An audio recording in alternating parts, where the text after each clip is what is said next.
Hey guys, what is up? Welcome back to another of my videos, and in today's video we're going to be going over some of the most OP and some of the best attack strategies for Town Hall 11 with no siege. And as you can see here, Queen Walkers just played up against Dead End, and these were the NDL finals for Town Hall 11. So you're going to see some OP hits, and I actually have two wars to show you because the first war was a tie. It was 11-11. So we have all these hits to show you. We also have this war right here to show you. We're going to go over the triples in this stack, and we're going to go over all these 3 stars that happened in here. So if you're ready, then let's get into it. And we're going to start off by this attack that was done by Heartless on Batman.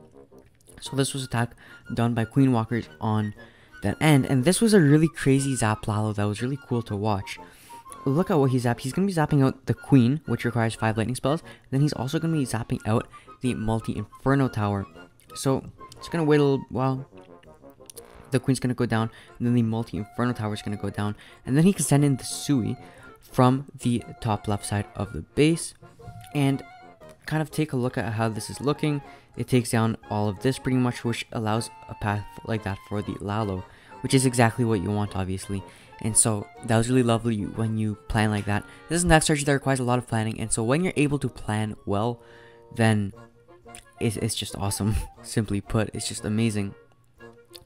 So now the Queen is going to be going ahead and taking down those expos. The Town Hall is not going to be secured, but since this is a league match, the attacker had to go ahead and secure the Town Hall. So you're going to see that in a sec. And as you can see, the attacker is just going to keep going through this area right here, just like so. Now look, right around this time around here, he's going to be putting down a couple of mains to secure the Town Hall. Once again, guys, this is something you have to do. It's just because this is a league match, he had to secure the 2-star because any kind of 1-star is bad, almost like a clan or league attack. And now he has 3 minions up on here, gonna secure the 2-star, and then he can start his Lalo in from the higher side, just like so. As you can see right here, the Lalo is gonna be getting sent in. Lalo deployment. It's difficult. Send in 4 balloons for a wizard tower, 3 balloons for archer towers and cannons, and that's pretty much all you have to know. And just kind of get your lava hound going first. Go ahead and put down the haste spells on those big major defenses like wizard towers, that kind of thing. And once you get better, you're going to learn how to do it just a bit more smoothly, learn how to do it at better times, how to funnel it properly, etc, etc, etc. He's going to go ahead and use his warden ability right around here, and then haste through that area right there and take down those last couple of defenses. So we can go ×4 right around here, and that was simply put a really great attack done by Heartless on Batman. What can I say? Just like so. There you go. So let's hop into the next attack that we want to go over right now. So here's the next attack, and it's going to be once again Zap Drags, because Zap Drags is really strong at Town Hall 11 for no siege. So this attacker right here, he's going to be going ahead, starting off wizard on this mortar, and he's going to be using lightning spells right around here to zap out this air sweeper. Air sweepers, in case you didn't know, when they're kind of going towards the side, they can pretty much completely destroy the pathing of your dragons. It's better to go like literally head onto them than like, you know, like this, because they can just destroy it. So we're taking down one side of this base, and we're taking down that other air sweeper as well. And now what we're trying to do is make it so that our dragons have a thin line to go through so that they stay as compact as possible. The stacker did something very interesting that I've never actually seen before. Well, I have seen before, but it's very rare, very unorthodox, but it's something worth trying. And it's using only 2 healers for your Queen, and she walks south and keeps the dragons inside. And as you can see, I know you guys might be tired of my constant screenshots, but look, line like this of buildings for the dragons to go through, and that's what you want with the stack strategy. Warden ability will be used right around here. I think a rage spell was also used, maybe not. Yeah, I think it was. And they're just going to keep going together, and notice how they're kind of staying together. That's what you want with this attack strategy. That is what you want. The tornado trap will be used here. A freeze will be used right there to freeze up those Teslas and the Inferno Tower. Very nice usage of it. And while the Queen is walking down, and look how much value that Queen managed to get. Those 2 healers provided so much value that it's just insane. It was very like unpredictable. Like I didn't imagine when I was watching this live that the Queen would be able to get as much value as it did. And so here, Our force is slowly dying down, but this is no siege. You can't really expect to have a crazy amount of force. And so the last couple of buildings are going to go down, and it's going to be a triple. It's going to be a fairly close one, but a triple is a triple, and this was still an amazing attack. I love how he used a super archer here to take down one of those air defenses, and that was just an all-around really awesome attack. Next attack is going to be done by IND Smokey OP. He's going to be using Zap Dragons once again. In case you haven't noticed, Zap Dragons are amazing. In case you haven't noticed, I'm sure you've noticed. So he's going to be zapping out this compartment right here, just taking down that air defense, and then same thing right here. And he's going to be using 2 earthquake spells and some lightning spells, I forget how much, to pretty much zap out all of this right here. And that was really amazing, and that created amazing pathing for the dragons. While the Sui hero, he's actually doing the same thing with the archers here. I'm going to try that in some friendly challenges later today, just to see how it works just by myself.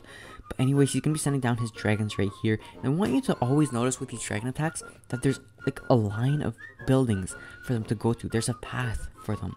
The attacker, with his lightning spells, with his queen, with all of that, they're trying to make a path for those dragons to go through. That is exactly what's happening here. Alright, so warden ability, rage, all that good stuff as the queen walks down with those 2 healers, and it's just so OP. It's just so strong. If you can do this right, if you just spam it all in, you're not going to have too much success. It's all about that, creating that really nice pathing, that nice funnel, all that good stuff. And now the dragons just keep going through the base. Notice all the dragons that are on this side of the sweeper are now on the outside of the base and are dead. On this side of the sweeper, they're all inside. That's because the sweeper on the outside, just like we talked about last stack, it blew them off to the outside, and therefore they all just unpathed kinda and died. These dragons, they don't have much power, to be honest, but this queen was able to keep going through this base until she got to the very end, and she was able to take down those 2 archer towers. Those healers are so OP, and she still has ability. Like, those 2 healers are just insane how much value they got. That was an amazing attack done by IND Smokey OP. That was just awesome. What can I say? Number 4, it was done by Heartless once again. Heartless popped off this war, and he did a Queen Charge Lalo here. Queen Charge Lalo, just the iconic, skillful attack. If you can do this attack strategy well, especially with no siege, you're OP. Simply put, like against a good base, obviously. Here the queen is going to be at 3 o'clock, and she's going to be walking north onto the base, and she's going to be wall broken into where first rage will be used for that queen right there to keep her alive. You want to keep your queen alive, obviously. Even when you send in your Lalo, you want to keep your queen alive for the entire raid pretty much, because that queen is just like, that queen is OP sometimes. Now we have our queen walking to that compartment, and we want to make sure that it goes into this multi compartment, because if it walks into this compartment, it won't be able to reach this multi, and the multi will be targeting the queen's healers, so therefore the queen's healers are going to die. So this attacker made sure that the queen will be able to walk into this compartment and therefore hit this multi.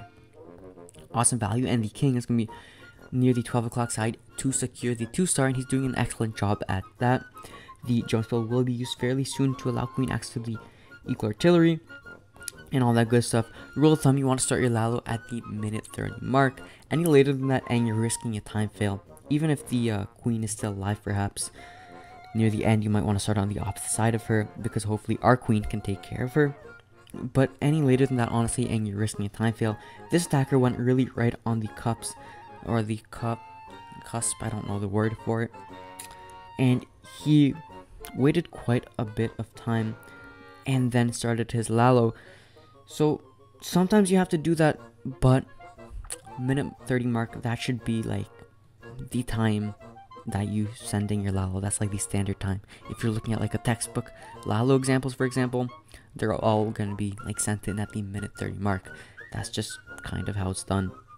A whole bunch of the queen's healers, or maybe just one, I don't know, go down to a black air mine. Now our queen will be engaging the enemy queen. So as I said before, sometimes you just gotta start your Lalo while the enemy queen is still alive, and hope that our queen takes it down just like it did in this scenario. It went to ability, but that's fine. Has to happen sometimes. And we go ahead and use a rage spell, or a haste spell right there, as well as a warden ability. Also notice how much cleanup we have. Having crazy amounts of cleanup, like 17 minions I think was in this attack. Having that many minions allows you to what's it called, start your Lalo a bit later. If you only have like 5 minions, then maybe start a bit before, you know, that kind of thing. But anyways, we still had a whole lot of balloons. We pre-swagged a rage spell, and this was an OP triple with a swag balloon still in the troops available section, and that is how it's done. OP triples, just like so.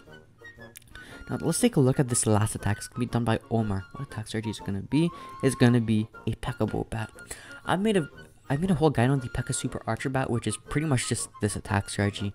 But wait, hold on. This guy not have bowlers. He probably has bowlers in his CC. Yeah, he probably has bowlers in his CC. But I made a guide on this attack strategy that pretty much just went over this attack strategy. Well, super archers instead of bowlers. I don't see his bowlers, which is really confusing me. They better be in that CC. Phew. Okay, they're in the CC. When you're doing this no siege, you use the king on the outside with 2 witches, and that ultimately replaces a siege drag. So as you can see, they smash it in right here. You're aiming to get as much splash damage as you can. Wizard towers and multis. Singles, don't worry about them. They're kind of hurtful to your smash itself, but if you're doing like super archers, you can usually like rage through them or something, and that takes them down fairly quick.